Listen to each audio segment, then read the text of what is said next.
You, John Fitzgerald Kennedy, do solemnly swear. I, John Fitzgerald Kennedy, do solemnly swear. That you will faithfully execute the office of President of the United States. That I will faithfully execute the office of President of the United States. And will, to the best of your ability. And will, to the best of my ability. Preserve, protect, and defend the Constitution of the United States. Preserve, protect, and defend the Constitution of the United States. So help you God. So help me God.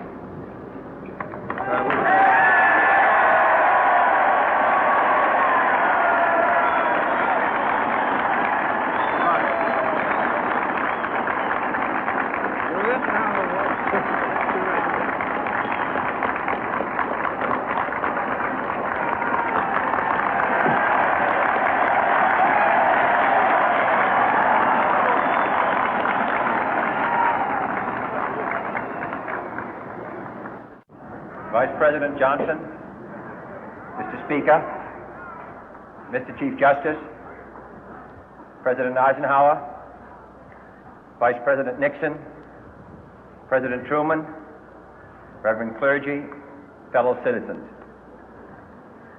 We observe today not a victory of party, but a celebration of freedom, symbolizing an end as well as a beginning, signifying renewal as well as change.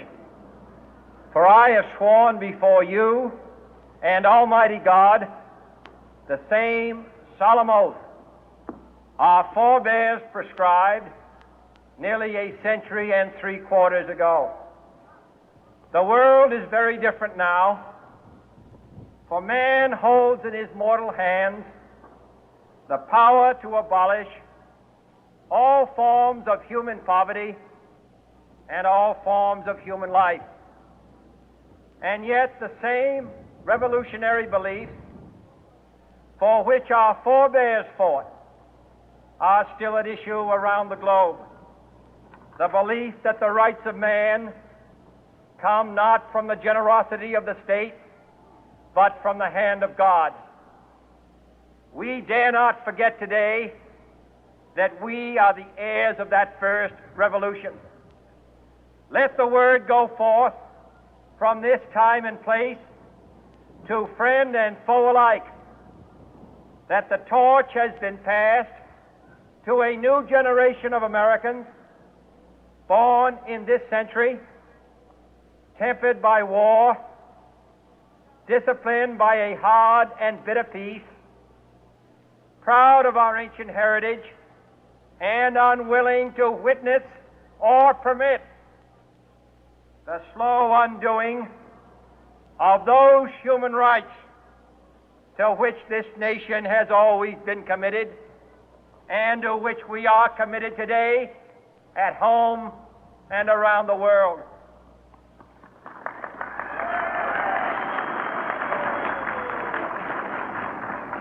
Let every nation know, whether it wishes us well or ill, that we shall pay any price, bear any burden, meet any hardship, support any friend, oppose any foe to assure the survival and the success of liberty.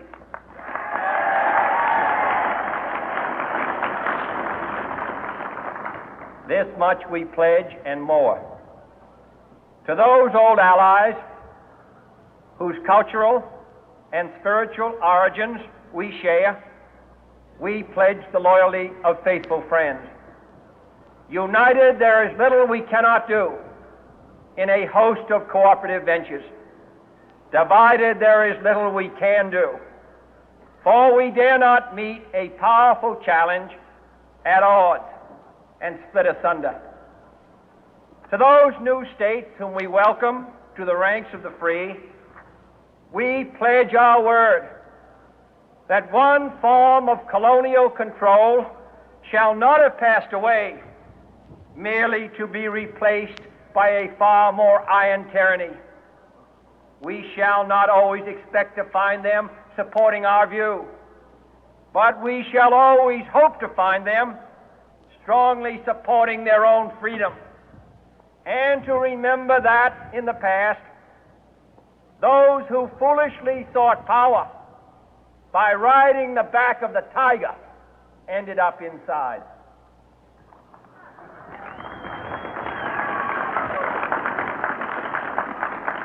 To those people in the huts and villages of half the globe struggling to break the bonds of mass misery, we pledge our best efforts to help them help themselves for whatever period is required, not because the communists may be doing it, not because we seek their votes, but because it is right.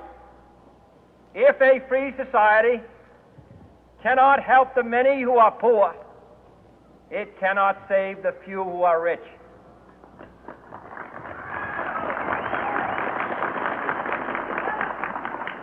To our sister republics south of our border, we offer a special pledge to convert our good words into good deeds, in a new alliance for progress, to assist free men and free governments in casting off the chains of poverty. But this peaceful revolution of hope cannot become the prey of hostile powers. Let all our neighbors know that we shall join with them to oppose aggression or subversion anywhere in the Americas. And let every other power know that this hemisphere intends to remain the master of its own house.